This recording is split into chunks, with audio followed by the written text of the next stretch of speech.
Headlines के प्रायोजक हैं CND, 2 कपड़ों की खरीद पर तीसरा फ्री, पुरानी कचहरी के सामने एलन सोली के ऊपर। NEET biology in Buxar coaching institute by Prakash sir, bypass road, Baba Nagar की गली।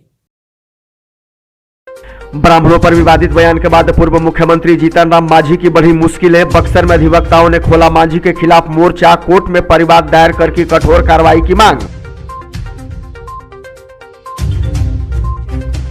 ब्राह्मणों पर मांझी के विवादित बयान ने पकड़ा तूल। बिहार सरकार के मंत्री ने कहा ऐसे लोगों को भगवान भी नहीं करते माफ।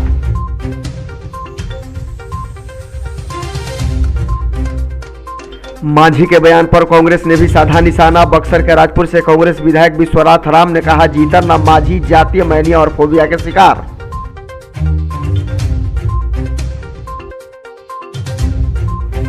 और जिले में शुरू हुआ पंचायत प्रतिनिधियों के शपथ ग्रहण का कार्यक्रम, एक साथ कई लोगों ने ली शपथ।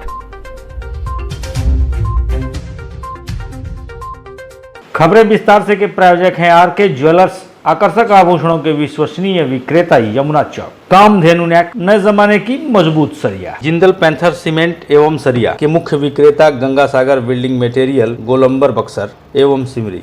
कॉस्मेटिक से लेकर इलेक्ट्रॉनिक तक हर आइटम में मिलेगी आपको विशेष छूट। हमारा पता है अर्धसैनिक welfare canteen, Kushwaha complex, Shahpur, जिला भोजपुर। बक्सर के नवानगर SBI बैंक के बगल में और सोनबरसा के यूको बैंक के सामने।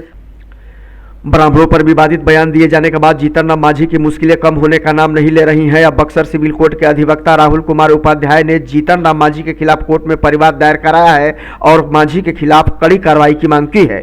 गौरतलब है कि पिछले दिनों एक कार्यक्रम के दौरान सार्वजनिक मंच से बिहार के पूर्व मुख्यमंत्री जीतन राम मांझी ने ब्राह्मणों के खिलाफ आपत्तिजनक बयान दिया था, जिसके बाद अब बक्सर सिविल कोर्ट के अधिवक्ताओं ने जीतन राम मांझी के खिलाफ मोर्चा खोल दिया है। अधिवक्ताओं द्वारा कोर्ट में दायर परिवाद में जीतन राम मांझी के खिलाफ जातीय उन्माद फैलाने, धार्मिक भावनाओं को ठेस पहुंचाने और लोगों की भावना को आहत करने का आरोप लगाया गया है। हमारे आज एक कलीग हैं राहुल उपाध्याय, इन्होंने कहा कि भैया हम लोग बहुत आहत हैं तो हम लोग एक मुकदमा उन पर किया जाए। हमने कहा कि बहुत अच्छी बात है और हम सोच ही रहे थे इस बात को कि हम लोग को एक मुकदमा उन पर करना चाहिए, क्योंकि कोई भी रॉन्ग डूअर अनपनिश नहीं जाना चाहिए।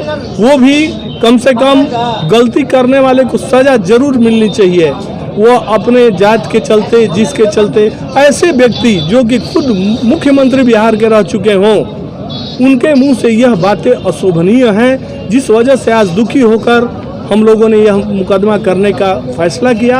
और आज हम लोगों ने सभी हमारे कलीग्स लोगों ने मिलके, सभी लोग इसमें गवाह बने हैं, कोई मुद्दई बना है, हम अधिवक्ता बने हैं। हम लोगों ने मिलकर आज CJ महोदय के यहाँ इनके विरुद्ध, जीतन राम मांझी के विरुद्ध हम लोगों ने दफ़ा 353A, दफ़ा 295A, 298, 504, 506 के तहत अभियोग पत्र दाखिल किया है कि उनके विरुद्ध संज्ञान लेकर उन्हें दंडित किया जाए।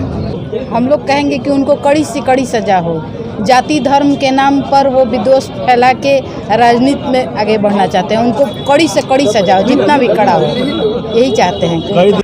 ब्राह्मणों पर विवादित बयान दिए जाने के बाद बिहार के पूर्व मुख्यमंत्री जीतन राम मांझी विवादों से घिरते जा रहे हैं। राजनीतिक गलियारे से भी अब प्रतिक्रियाएं आना शुरू हो गई हैं। बिहार सरकार के मंत्री जीवेश मिश्रा ने जीतन राम मांझी के द्वारा ब्राह्मणों पर दिए गए आपत्तिजनक बयान पर प्रतिक्रिया व्यक्त करते हुए कहा है कि कलयुग में भगवान का नाम लेने से ही मोक्ष की प्राप्ति होती है। ऐसा कहा गया है, लेकिन जिनका हृदय साफ हो उन्हें ही भगवान की प्राप्ति होती है। लेकिन कुटिल बुद्धि वाले लोगों को उन्माद फैलाने के लिए जाति आधारित बयान देता है और ऐसे लोगों को ईश्वर कभी माफ नहीं करते। जो सनातनी व्यवस्था है, हिंदुस्तान की जो पूजा पद्धति है, वो पूजा पद्धति बड़ा सरल है। गोस्वामी जी ने लिखा है कि कलयुग केवल नाम आधारा, कलयुग में केवल भगवान का नाम लेने से ही मोक्ष की प्राप्ति हो सकती है। और दूसरी ओर गोस्वामी जी ने लिखा है कि निर्मल मन जन सो मोहि पावा, मोहि कपट छल छिद्र न भावा। भगवान उसी को प्राप्त होते हैं जो मन से साफ हो, जो जातीय आधार पर कुटिल बुद्धि, कुटिल कमेंट करते हैं कभी कभी समाज को उद्वेलित करने के लिए। ईश्वर कभी उनको किसी भी रूप में नहीं मिल सकता। ब्राह्मणों पर आपत्तिजनक बयान दिए जाने के बाद बिहार के पूर्व मुख्यमंत्री जीतन राम मांझी को लेकर प्रतिक्रियाओं का दौर जारी है। इसी कड़ी में बक्सर से राजपुर के कांग्रेस विधायक विश्वनाथ राम ने जीतन राम मांझी पर कड़ी प्रतिक्रिया व्यक्त की है। उन्होंने कहा है कि जीतन राम मांझी का जाति सूचक यह बयान पूरी तरह से निंदनीय है और यह समझ में नहीं आता है कि जीतन राम मांझी को जातीय मैनिया और फोबिया क्यों हो गया है। इस तरह का बयान वो क्यों दे रहे हैं। राजनीति में इस तरह के बयानों का कोई मतलब नहीं होता। जीतन राम मांझी के बयानों के हवाले से सही उन्होंने लगे हाथ मुख्यमंत्री नीतीश कुमार पर भी निशाना साधा और कहा कि जिनके गठबंधन में लोग रहकर जाति सूचक बयान दे रहे हैं, ऐसे लोगों के खिलाफ क्या कार्रवाई करनी चाहिए, यह मुख्यमंत्री को सोचना चाहिए। अपमानजनक किसी जाति सूचक शब्द का नाम लेकर बात कहना कहीं न कहीं ये आपत्तिजनक बातें हैं, लेकिन अब उनके दिमाग में क्या चल रहा है, किस तरह की उनको मैनिया हो गया है, किस जात के नाम पर उनको फोबिया का बुखार हो गया है, मैं नहीं समझता। लेकिन उनके अपने सोच है।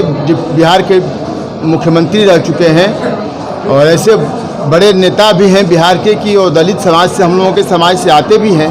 ऐसे बयान उनके लिए निंदनीय है। अब उन जिसके गठबंधन में है, जिसके सरकार का मुखिया ही नीतीश कुमार है और उनके गठबंधन धर्म का पालन कर रहे हैं, उनके साथ ऐसे लोगों के साथ रहकर गठबंधन धर्म निभा रहे हैं, वो तो नीतीश कुमार को सोचना चाहिए।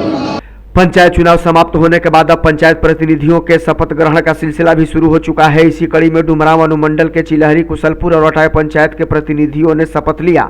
प्रखंड कार्यालय में अधिकारियों के द्वारा सभी को अपने पद और गोपनीयता की शपथ दिलाई गई। गौरतलब है कि डुमरांव अनुमंडल के 14 पंचायतों के पंचायत प्रतिनिधियों के शपथ ग्रहण का कार्यक्रम चरणबद्ध तरीके से आगामी 30 सितंबर तक चलेगा, जिसमें सभी को शपथ दिलाई जाएगी। नाम बोलने सब लोग।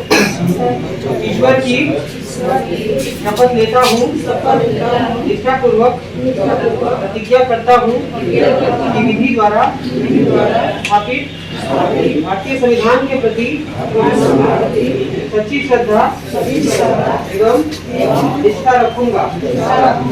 सूबे में ठंड का प्रकोप जारी है। ऐसे में खासकर गरीब लोगों को ठंड से काफी परेशानियों का सामना करना पड़ता है। ठंड से बचने के जद्दोजहद में उन्हें सरकार और समाज के लोगों से भी मदद की उम्मीद रहती है। इसी कड़ी में जिले के डुमरांव अनुमंडल अंतर्गत अनुमंडल कार्यालय में कंबल वितरण कार्यक्रम का आयोजन किया गया, जिसमें डुमरांव एसडीओ और सहायक एसपी राज के द्वारा गरीबों के बीच कंबल का वितरण किया गया। इस मौके पर इलाके के कई गरीब और असहाय लोगों के बीच कंबल का वितरण किया गया।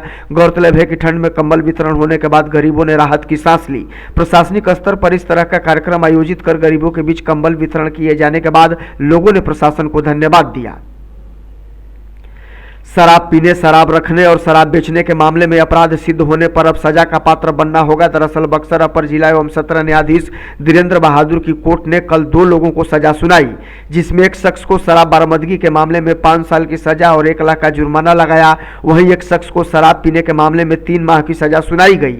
आज भी न्यायालय के द्वारा एक शख्स के पास से शराब की बरामदगी के मामले में 5 साल की सजा और 1 लाख का जुर्माना लगाया गया।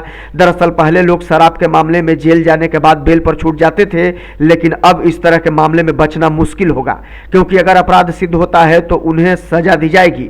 गौरतलब है कि एक बार सजा हो जाने के बाद कोई भी व्यक्ति किसी भी सरकारी लाभ का पात्र नहीं रह जाएगा। ऐसे में यह आवश्यक है कि लोग इस तरह की गतिविधियों से खुद को दूर रखें और नशा मुक्त समाज बनाने में अपनी अहम भूमिका निभाएं।